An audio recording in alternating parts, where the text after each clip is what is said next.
Estrada García, buenos días, perdón. Mi carnal José Guadalupe Robledo. Y bueno, pues hoy estamos acuérdense que les habíamos dicho, arrímese su cafecito, por favor. Les habíamos dicho que que íbamos a empezar con voces del 68 que nos platicaran lo que fue en aquellos años.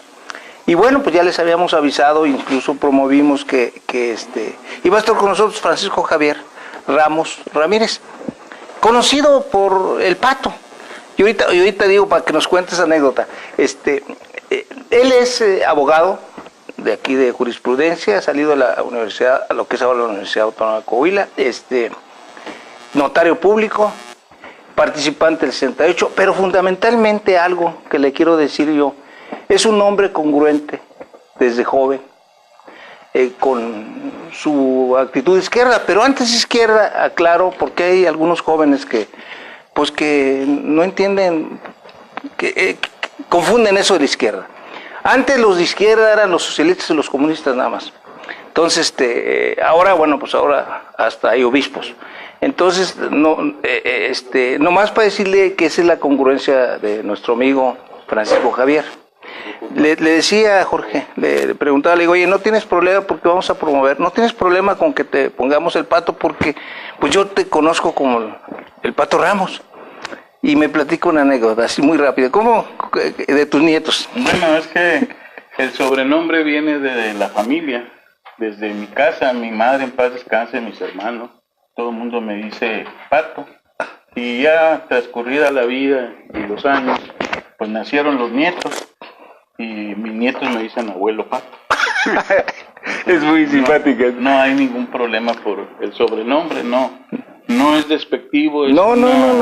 cuestión de orden familiar. Y pues todo el mundo me dice con ese apodo. Yo llevo con mucha dignidad porque me fue impuesto en el seno de la familia. Francisco, tú participaste en el 68 y tengo claro que participaste en Torreón, pero también aquí, ¿no? Sí.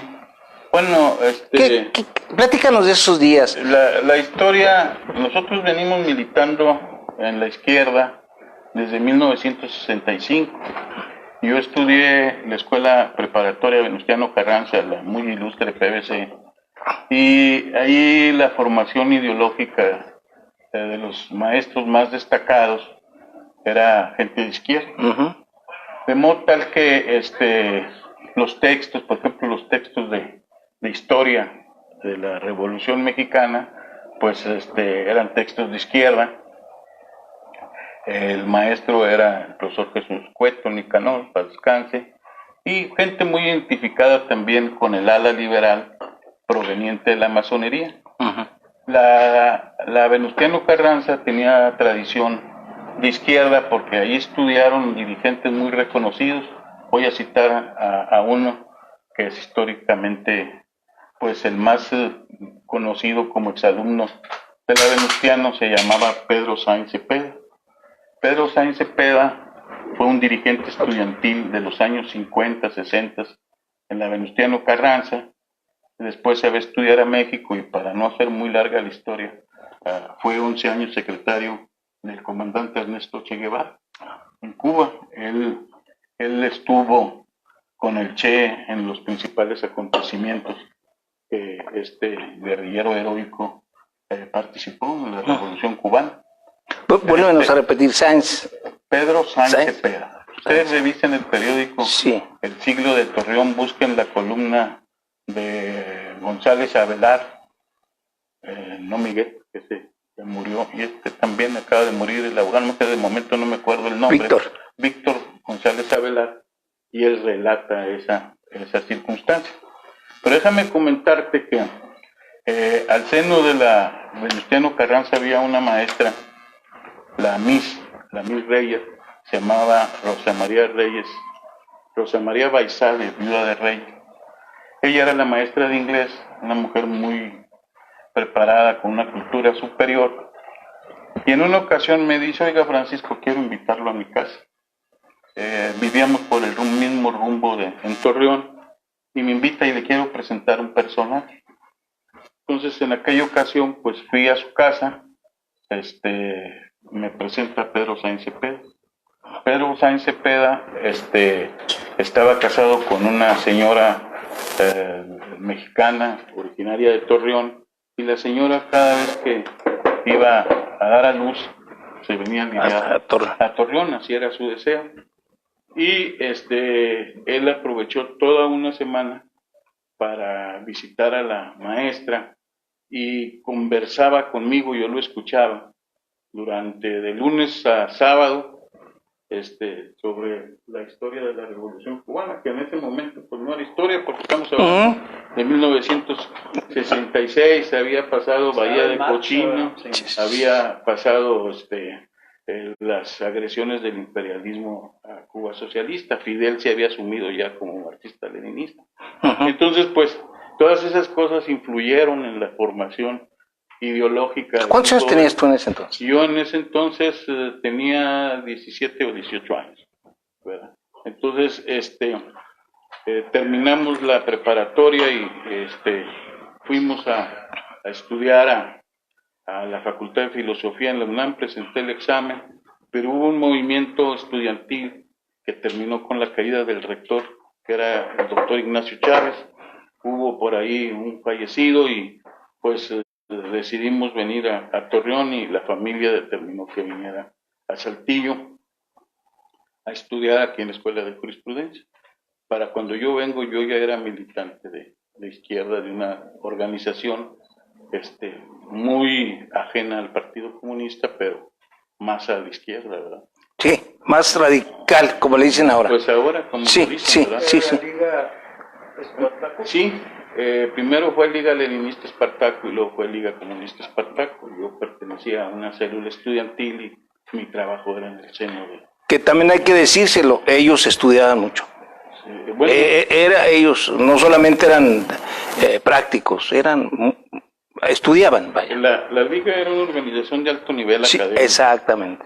Fundamentalmente eran maestros universitarios, poetas, intelectuales.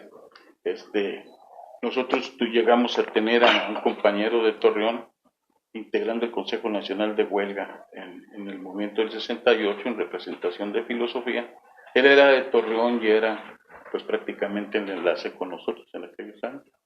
De modo tal que el trabajo político, pues desde aquella fecha viene la militancia. ¿Y en Saltillo había más miembros de la Liga? No, de hecho, bueno, pues yo vine con la idea de fomentar y agrupar o nuclear, como decía algunos compañeros.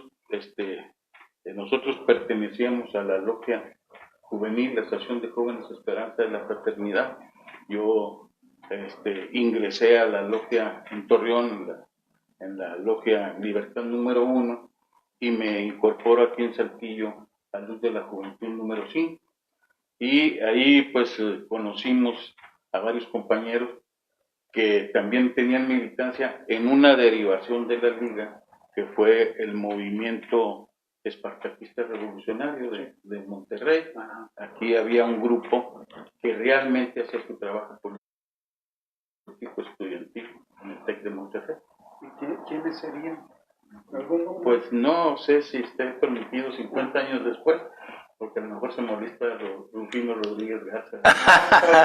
a jefistas. Entonces, sí. Y otras gentes muy conocidas, y realmente yo hacía trabajo político con ellos, porque ellos tenían la base estudiantil bien organizada, publicaban un periódico estudiantil en el TEC que se llamaba Chispa Técnica, y nosotros editábamos uno en la Escuela de Jurisprudencia, en un medio muy adverso para las cuestiones de izquierda, que se llamó Conciencia Universitaria.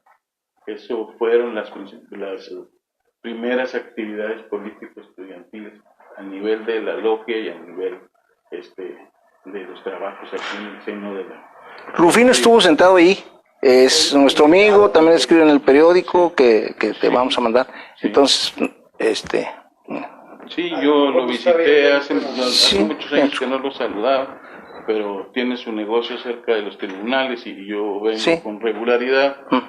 Pasé por la calle de Purce, lo encontré, nos saludamos con mucho afecto, desde luego nos vemos personalmente. vi su acumulada librería de viejo. Sí. Y me mostró un ejemplar del periódico que ustedes publican, Sí. donde ahora se dedica a viajes por la montaña. Ah, sí, ahora anda buscando petroglifos. Ya no a quién concientizar. Con un editorial de un maestro y con participación de una persona de Saltillo, el Pispín de la Fuente, Andrés de la Fuente Gutiérrez, don Andrés, porque tiene más de 90 años, es amigo de un amigo muy, muy allegado a mí, y en alguna ocasión, en una propuesta que tengo en la Madrid, estoy platicando de béisbol como 3 días, ¿verdad? Pero sí. Antes que se me olvide, te queremos agradecer públicamente que has venido desde Monclova, de veras, esa es la fraternidad, ¿qué? De izquierda, comunista, socialista, bueno, como sea, pero es la fraternidad. Bueno, y regresando a Saltillo, en la época de mi visión, estamos hablando del 67, estamos hablando del trabajo que se hacía con esos periódicos estudiantiles, el trabajo que se hacía con la Liga y sus variantes, las logias. ¿Cómo sentías a la sociedad de Saltillo comparado con lo que has vivido en México y en Torreón? En Saltillo el ambiente era adverso, ¿verdad? Es muy institucional, como decían en ese entonces, por no decir muy priista, ¿verdad? Sí. Aquí, pues, hasta en las casas de asistencia, pues, eran del PRI. Entonces, pues, era muy difícil hacer un trabajo político en ese ambiente, y en un ambiente a veces agresivo por parte de las juventudes del PRI de aquella época.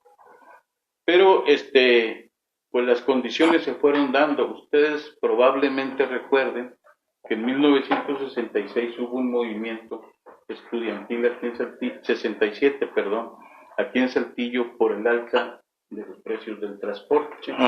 Le aumentaron al precio del transporte estudiantil y nos organizamos en la Escuela de Jurisprudencia, el TEC de Saltillo, el Ateneo Puente, y organizamos un movimiento que pues se caracterizó por el secuestro de los camiones. Había una cooperativa de camioneros que no era una cooperativa porque de hecho funcionaba como una sociedad anónima. Y nosotros hicimos trabajo al seno de los choferes. En aquella época le decíamos los compitas. Y pues hubo problemas incluso violentos, porque se incendiaron 2 o 3 camiones. Donde está ahorita actualmente la rectoría, ahí estaban instalados los camiones, y pues alguien le prendió fuego, y fue un escándalo bruto, y se vino la represión con la policía judicial. El directivo o jefe de la judicial era una persona de apellido Medrano Martina, caracterizado por la agresividad y la violencia, usaba siempre ametralladoras y traía 2 perros preparados para ataque. Nosotros teníamos la oficinita del movimiento, entre comillas, en un camión, por eso teníamos el temor de esa represión. Ese movimiento terminó respetando los derechos de los trabajadores y mantuvieron el precio del transporte, que para aquella época eran verificados. Ese fue el primer movimiento más o menos importante. Después, al seno de la Escuela de Jurisprudencia, vino un movimiento por el cambio de la dirección, que también hubo suspensión de labores. Yo quiero destacar aquí el mérito del liderazgo de aquellos movimientos era del compañero abogado Abelardo Hernández Solís, un distinguido jurista originario de San Pedro y actualmente radica en Torreón, donde ha sido maestro universitario por muchos años. Y bueno, después de ese movimiento no era ajeno a Saltillo cierta inquietud social por todos estos acontecimientos. Y si ustedes recuerdan, en 1967, ya en el gobierno de Díaz Ordaz, se presentó el conflicto con Carlos Alberto Madrazo. El padre, papá. Carlos Alberto Madrazo venía recorriendo las universidades y el país para promover la posible creación de un nuevo partido nacional. Supuestamente iba a sustituir al Partido Revolucionario Institucional. Ese partido se hablaba en aquellas épocas de que se iba a denominar patria nueva. Los estudiantes de jurisprudencia invitamos, por conducto de la sociedad de alumnos, al licenciado Madrazo a pronunciar una conferencia aquí en Monclova, aquí en Saltillo. Fue en la mutualista Manuel Acuña, y ahí Madrazo pronunció una conferencia. Recuerdo yo que entre los presentes se encontraba el licenciado en paz descanse Arturo Ruiz Higuera, maestro de la universidad, que después sería director de la Escuela de Jurisprudencia por un breve tiempo, porque él murió en el año de 1967. Entonces, pues ya había mucha inquietud en el país y en las universidades por esta crisis del autoritarismo priista, principalmente de un presidencialismo exacerbado, paternalista, autoritario, mando poder de Díaz Ordaz.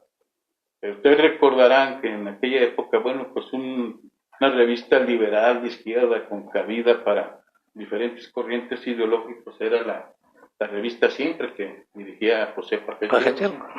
Y un número muy recordado es aquella portada de Vadillo, donde estaba un bebé con la cara de Carlos Alberto Madrazo, destrozando un monito que decía PRI, y por el quicio de la puerta, asomándose con una cara muy adusta, Gustavo Díaz Ordaz.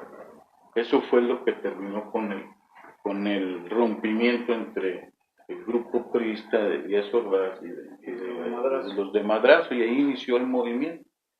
De tal manera que sí había una inquietud, vendrían movimientos estudiantiles muy importantes en el país, principalmente en Morelia.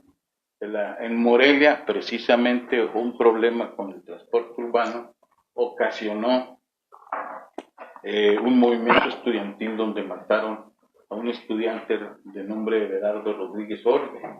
Este joven era militante de la Juventud Comunista, y en la Universidad de San Nicolás de Hidalgo, con toda la tradición académica, fue la casa del padre de la independencia. Pues fue reprimida, la tomaron los soldados por instrucciones de Díaz Ordaz. Arriaga Rivera, o Rivera Arriaga, no recuerdo, era el gobernador de Michoacán, y pues vino la represión al movimiento estudiantil de Michoacán. Después vendría la represión al movimiento de Sonora. Luis Encinas Johnson era el gobernador de Sonora, entra en movimiento estudiantil la Universidad Autónoma de Sonora por las casas de los estudiantes, por el transporte urbano, y porque había elecciones ahí municipales un tanto movidas, y se convierte en un movimiento estudiantil, también es reprimido. Había otros movimientos importantes en Nuevo León, en Coahuila, pues sucedieron los acontecimientos que ya comenté, y se iba a preparar el movimiento porque la Escuela de Derecho y Ciencias Sociales de Torreón surgió primero como un anexo o como una sección de la Escuela de Jurisprudencia, que es mi alma mater, y había cierta inquietud, cierta preocupación por los compañeros de Torreón de estar defendiendo de Saltillo. Los maestros de aquí iban a examinarlos allá, y bueno, se vino un movimiento que terminó con la fundación de la escuela, que se le denominó Escuela de Derecho y Ciencias Sociales, para no repetir el nombre de jurisprudencia. Y estos movimientos fueron acondicionando el surgimiento en todo el país del movimiento del 68. El movimiento del 68, pues una crónica rápida nos dice que el surgimiento fue en el mes de julio 23, un enfrentamiento entre porros de la Ciudadela, los ciudadelos y los araños. Era un grupo de porristas que merodeaban esa área, y había una escuela incorporada a la UNAM, la Isaac Choterena, era una preparatoria, y hubo un enfrentamiento ahí, al parecer por piropos groseros a unas alumnas, y devino en un enfrentamiento, intervinieron los granaderos, hubo represión, y el 26 de julio del 68 se organiza una marcha por la FENET para conmemorar un aniversario más del asalto al cuartel Moncada, con el cual inicia la Revolución Cubana. Sí. Pero coincidieron las dos marchas en la toma hacia el Zócalo, en la marcha hacia el Zócalo, y pues vino la represión ya en grado mayúsculo, lo que provocó que las escuelas, primero técnicas, existía una federación charra estudiantil que era la FENET, la Federación Nacional de Estudiantes Técnicos, donde tenía metida la mano el gobierno, y esa federación estaba promoviendo el movimiento, pero pronto pues fue abortada esa federación por los nuevos liderazgos que espontáneamente iban surgiendo, y se fue agrupando el movimiento a transformarse en un movimiento importante por la represión fundamentalmente. De modo tal que los que primero eran reivindicaciones en un pliego petitorio elaborado por la FENET, que se limitaba a cuestiones de orden académico, se fue transformando en un pliego petitorio por libertades democráticas.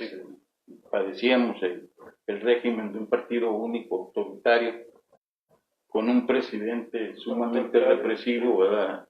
Fobia a todo lo que fuera pensamiento y inteligencia y sobre todo al pensamiento universitario independiente.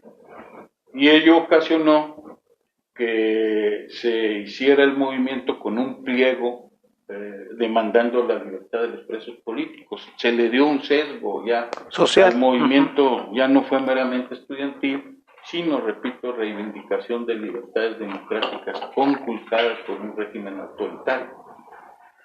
Las condiciones económicas del país, estamos en la etapa del desarrollismo económico, el crecimiento de la economía nacional era arriba del 6. El milagro mexicano. Estaba por terminar el milagro mexicano, se estaba dando el fenómeno del traslado de las capas campesinas, de la población a la ciudad, la mano de obra era barata, si bien es cierto no capacitada, pero muy barata, en tanto se daba el fenómeno de la aristocratización de la enseñanza. No todo el mundo tenía acceso a la universidad. Precisamente la organización a la que pertenecí hizo un estudio sobre la aristocratización de la enseñanza y la lucha de clases al seno de la universidad. De modo tal que a nosotros nos quedaba muy claro que el ambiente iba a ser de un movimiento democrático amplio.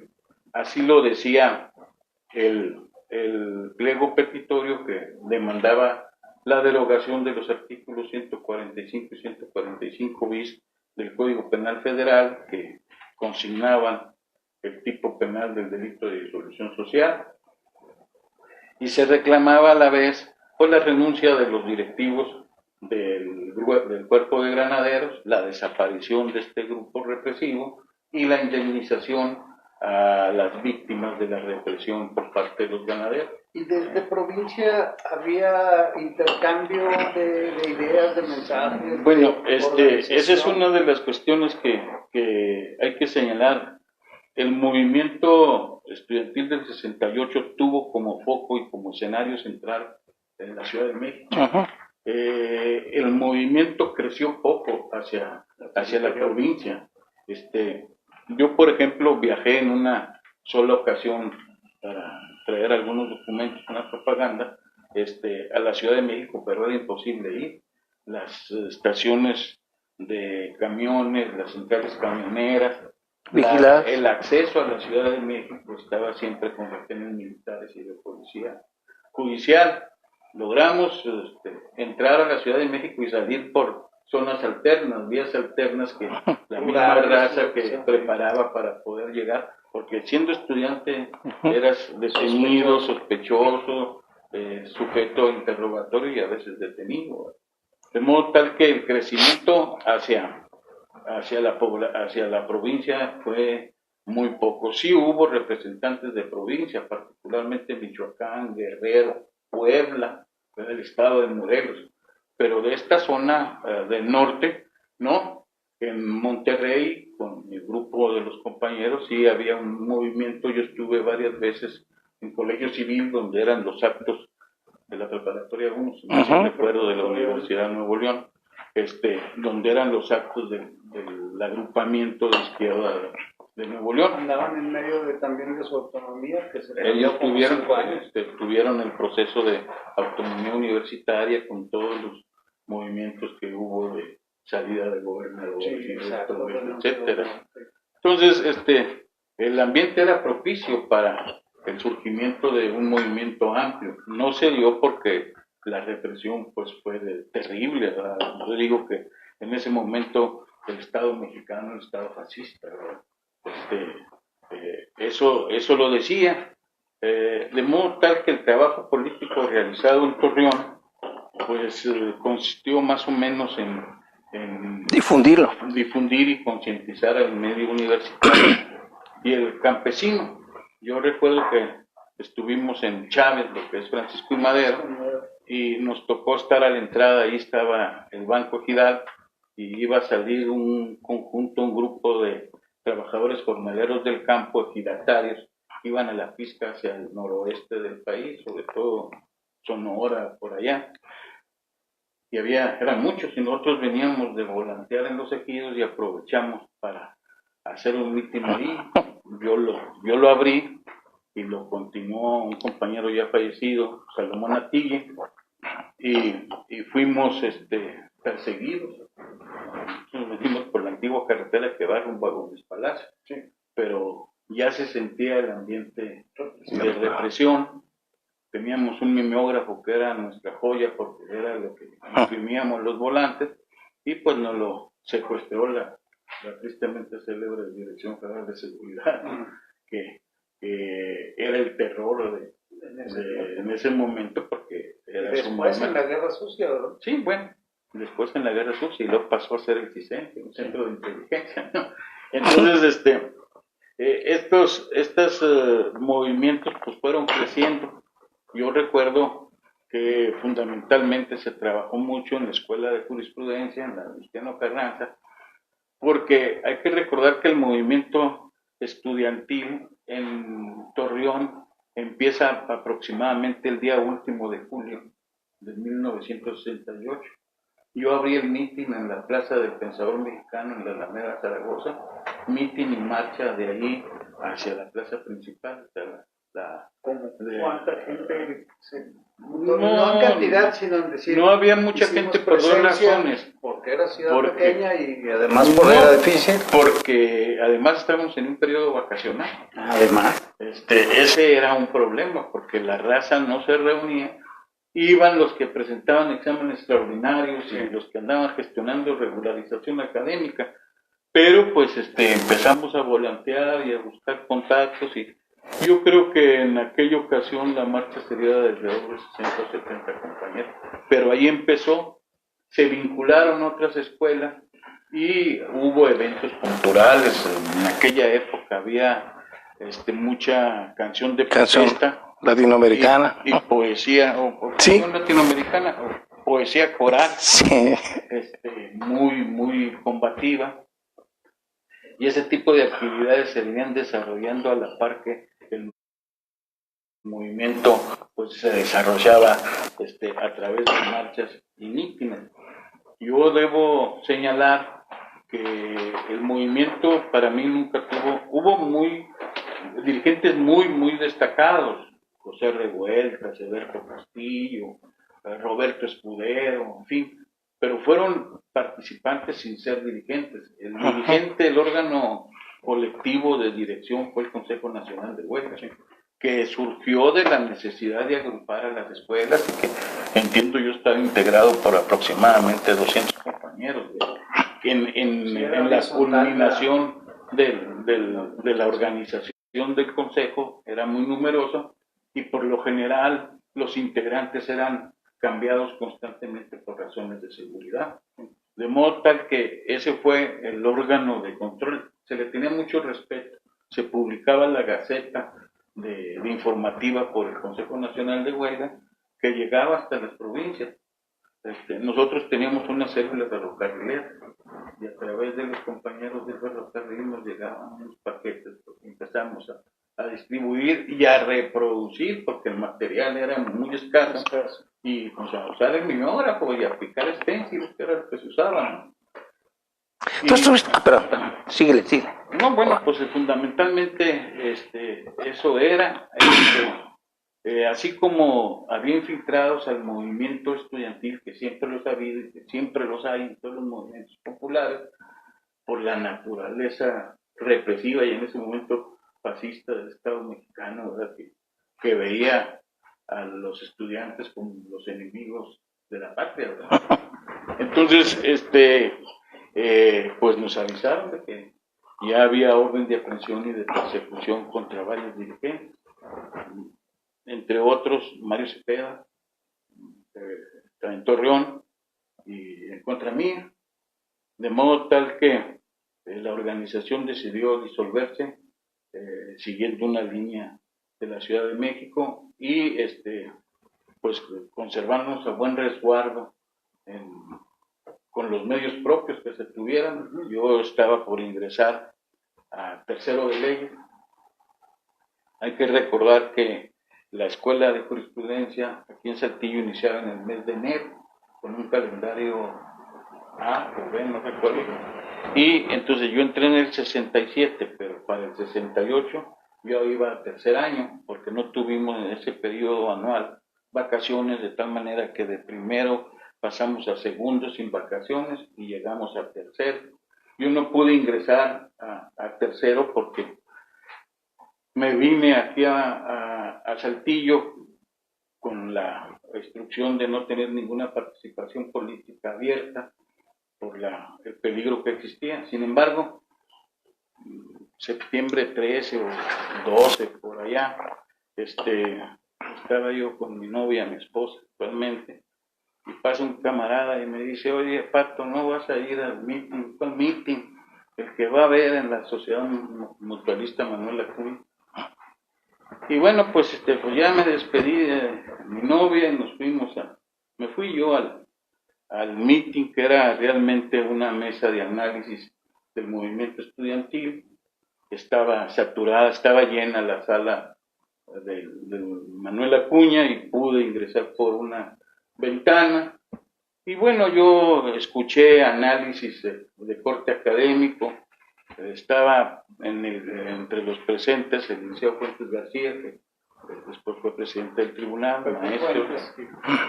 maestro mío y de varias materias en la Escuela de Jurisprudencia, y cuestionó a Abraham Nuncio sobre el tipo legal del delito de disolución social, y en eso estaba. Cuando yo pedí el uso de la palabra para señalar, pues que no era momento de análisis académico, que lo que había que hacer era poner el movimiento a los estudiantes universitarios de Saltillo y vincularlos con algunos sectores populares. Yo propuse que fuéramos a volantear y hacer los famosos mítines relámpago en la zona industrial de Saltillo, principalmente Citas y Juntas, lo que había en aquellos años, para que los obreros pues tuvieran conocimiento pleno de lo que estaba sucediendo en el país. Y pues pedí que se abandonaran los salones y que para eso estaba la plaza pública. Entonces la raza apoyó, salimos y hicimos un mitin en la plaza principal frente al Palacio de Gobierno, y allí algún compañero me dijo: te van a detener.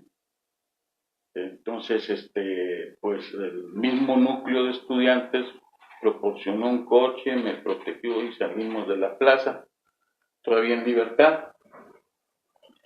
Y pues por decisión de algunos compañeros que tenían trabajo político a través de la logia juvenil, de la logia G, pues decidí ocultarme en un domicilio de una persona que amablemente me quiso recibir, y con el acuerdo, de que tan pronto supiéramos que me habían detectado, que sabían dónde me encontraba, pues yo tenía que abandonar el domicilio para evitarle problemas a su familia, que eran casi puras mujeres. Entonces, retomando la plática antes de la cámara, el compañero Lauro Rangel Ramírez, un estudiante de leyes de Nueva Rosita, era reportero en El Sol del Norte con don Antonio Estrada, y él fue el contacto para avisarme si había la posible represión, si sabía dónde yo estaba ubicado, y la seña que pusimos era pues un toque en la ventana, donde yo dormía en la mitad de una habitación, y pues yo nunca lo esperaba, y justamente el día primero, por la tarde, por la noche, pues sucedió que me tocó por la ventana, se alarmaron las personas propietarias del inmueble, y lo que habíamos acordado, yo tenía que desocupar y salir al día siguiente. 1 de octubre. El 2 de octubre. Entonces, sí, ¿A poco? Sí. los compañeros hicieron contacto con el capitán Lemuel Burciaga, que era directivo de la Policía Judicial, no me acuerdo si... Y también masón, ¿no? Masón, sí, Sí. Era precisamente el muy respetable gran maestro de la Gran Logia Benito Juárez. Ajá, ajá. Entonces, una persona seria, responsable, muy liberal, académicamente muy preparado. Y pues me conocía de referencia, y pues yo a él. Y entonces pues ya le dijeron, fueron a hablar a su casa y dijeron, hay una buena diferencia contra el pacto, y estas son disposiciones de carácter militar. El país estaba bajo el control del ejército. Entonces, pues ya vienen y me avisan y me dicen que la cosa pues era compleja, era complicada, y que el capitán proponía que llevarme a la sexta zona militar y buscar un acuerdo con el comandante de la zona, era el general Gustavo Romero y Romero, un general ameritado de la revolución, ya de avanzada edad en ese momento, con el que había cierta camaradería con el capitán. Nosotros fuimos el 3 de octubre, fuimos a la sexta zona, arriba, aquí en Saltillo, y yo quedé a disposición del Estado Mayor. Había un coronel que no me he podido acordar del apellido, pero que tenía una actitud de que se me trasladara a la Ciudad de México. Quedé ahí en el área de los teletipos, y estaba abierta la oficina del general, entró el capitán, y por mucho tiempo, varias horas, estuvieron conversando sobre el tema. Finalmente fui llevado ante la presencia del general Romero, me preguntó de dónde era, tenía un expediente, pongo yo, de mi persona ahí, me dijo, tú eres de Torreón, tu papá trabajaba en ese entonces en un ejido que se llama Coyote, municipio de Matamoros, Coahuila. Entonces, toda la información la tenían, y pues bueno, me empezó a cuestionar sobre las actividades políticas, si sabíamos lo que era una revolución, si teníamos ideas de que había sido militar durante la revolución, y etcétera. Estuvo haciendo una exposición, y de plano me dijo que se me estaba requiriendo mi presencia en la Ciudad de México. Pues yo tenía 20 años, los había cumplido un día anterior, el mero 2 de octubre. Estaban comentando los hechos de la plaza de Tlatelolco. Y el comandante o jefe del Estado Mayor, que era la persona que se oponía a la liberación, pues tuvo una discusión un tanto agria con el capitán Lemuel Burciaga. Recuerdo que le dijo que se encargara de su comisión, que se dedicara a las cuestiones de orden civil, pero con el orden militar mandaba la zona militar, y que yo no tenía que ir a la Ciudad de México. Pues finalmente la decisión fue ponerme en libertad. Salimos como entre 4 y 5 de la tarde, y bajamos en la camioneta del capitán Lemuel. Yo vivía contra esquina tenemos una casa rentada y un piso de la escuela femenil, y ahí me dejó. Yo ingenuamente le dije, oye, capitán, ¿cómo va a quedar esto? Porque yo quiero promover un amparo. Y me dijo, mira, Patito, el amparo ahorita está al mar. Ahorita no hay amparo, ahorita la autoridad la tiene el ejército. Me cargó, dijo, estás en libertad. Yo pesaba menos de 50 kilos y me deseó felicidades porque dice, va a ser día de tu santo. Yo me llamo Francisco Javier, no me llamo Francisco, decía. Y me dijo, las condiciones son estas, no te vas a poder reunir con más de 3 personas, no vas a poder salir de la ciudad, solamente vas a poder tener cercanía con tu novia, y permanentemente en esa esquina, de octubre de 1968 a diciembre de 1968, hubo una patrulla que nos vigilaba, y salía yo de la escuela y siempre venía un policía judicial por detrás de mí, que por mi discapacidad, porque yo no camino muy rápido, y pues era un caminar constante del policía, porque siempre andaba detrás de mí. Yo no tenía recursos ni para el camión, pero de esa manera yo libré los acontecimientos del 68.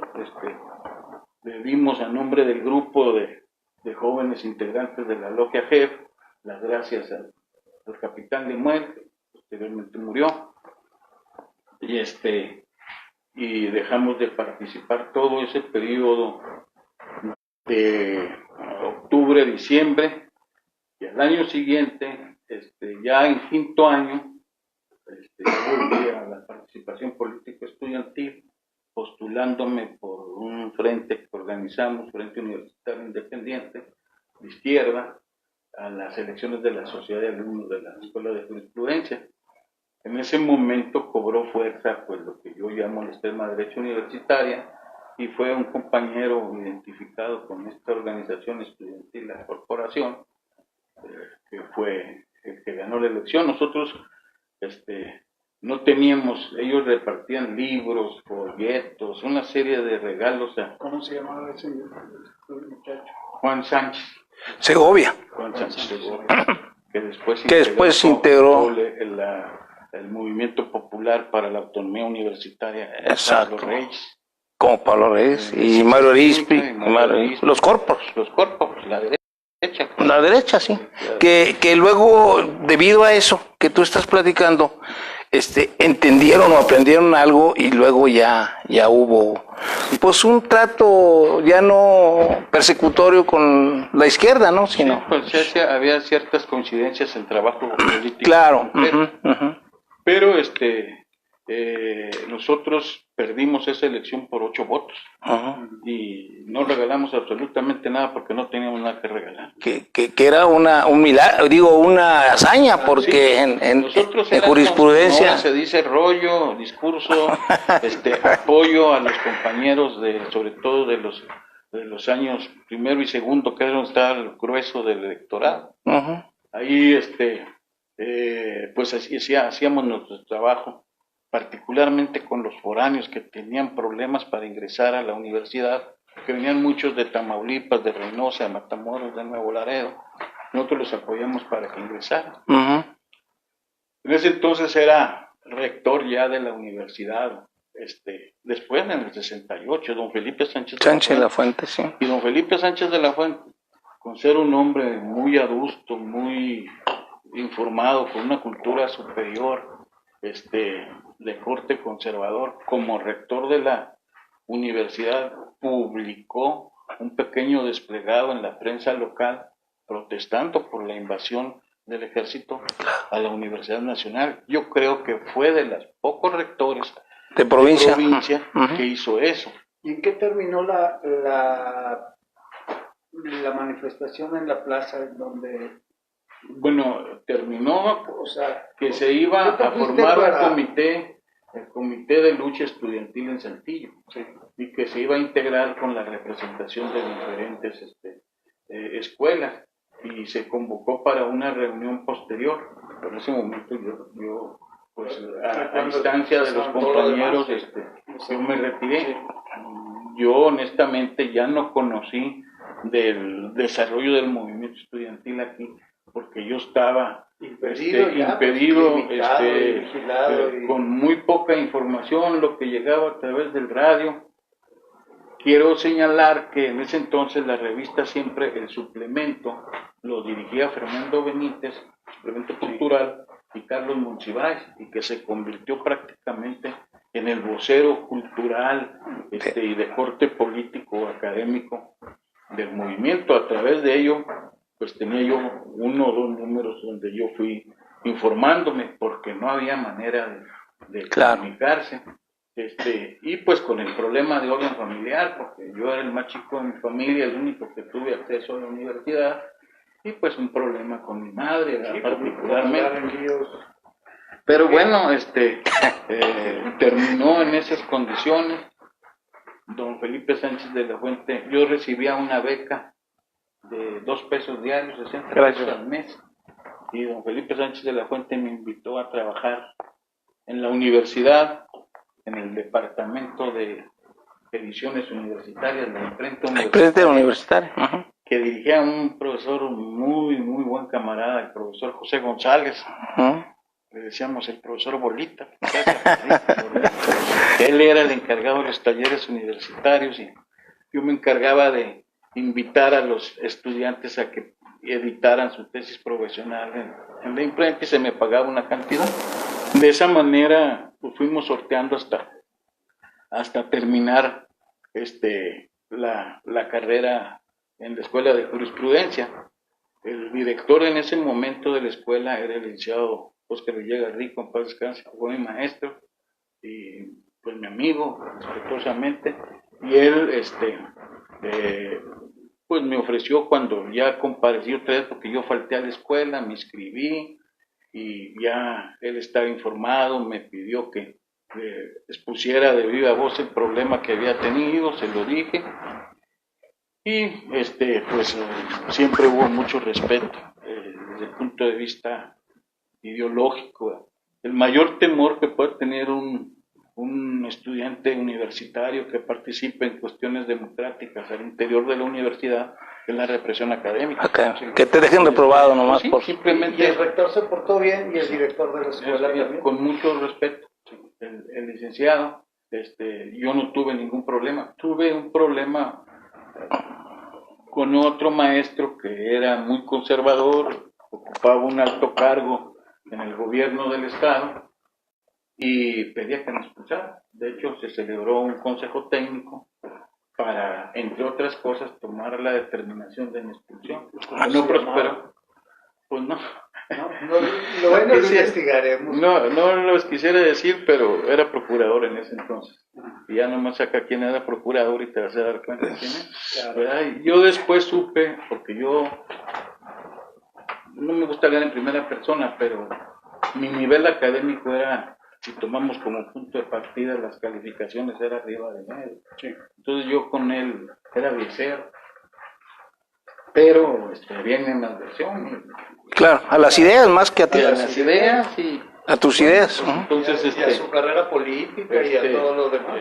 Ese fue el único detalle. Posteriormente, el licenciado Villegas, fue secretario general de gobierno en el régimen de don Eulalio, me manda a llamar y me dice que Valeriano Valdés, el licenciado, que entonces era el director, se dio cuenta en las condiciones en que yo vivía. Y le dijo al licenciado Villegas, oye, Pato, muy bien, en estas condiciones así, ya. Y decidieron darme una beca de 350 pesos, que era la locura. 350 pesos era mucho dinero, era para vivir en las mejores casas de asistencia. Yo jamás viví en una casa de asistencia. 15 días mientras buscaba una casita donde cambiarme, pero jamás viví como estudiante en casa de asistencia. Entonces, pues, era mucho dinero que se me estuvo dando durante la estancia en la escuela de jurisprudencia el último año. Abuelo Pato, le dije abuelo Pato, dime una cosa, ya después con toda la información que tienes, lo que viviste, todo eso, ahorita que están cumpliéndose 50 años del movimiento ¿qué opinión tienes sobre ese movimiento? Porque ahorita se están peleando, ¿eh? ¿Sí? Los politécnicos con la UNAM, cada quien está diciendo su punto de vista. Y además, ¿qué se le podría decir a un joven del siglo XXI respecto a las ideas de un joven de los 60 o 70? Bueno, el movimiento tuvo la virtud de unir por vez primera a la Universidad Nacional, a la UNAM y al Politécnico.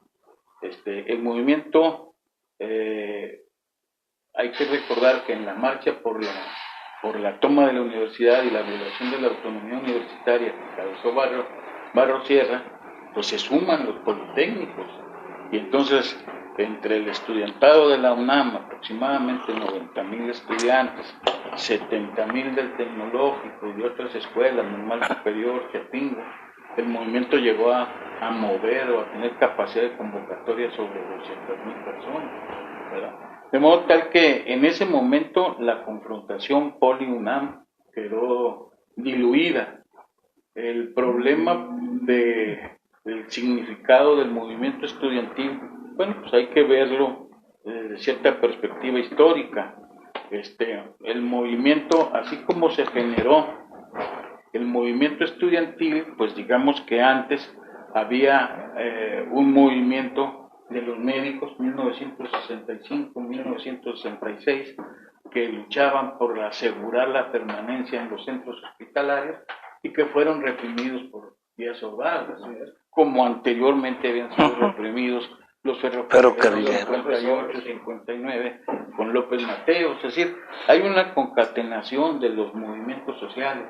No es el enfrentamiento entre porros y estudiantes. Había toda una efervescencia social producto de un estado represivo, como era el estado profascista que encabezaba Díaz Ordaz.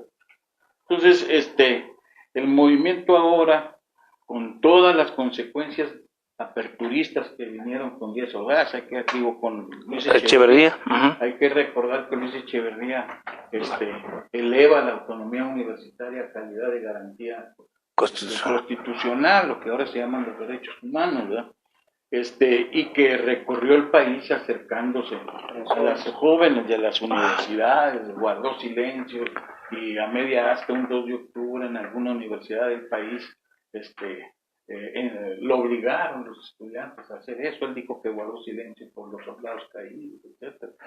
Entonces, ese movimiento significó con Echeverría una apertura democrática, que a quienes se plegaron a esa tendencia se les conoció como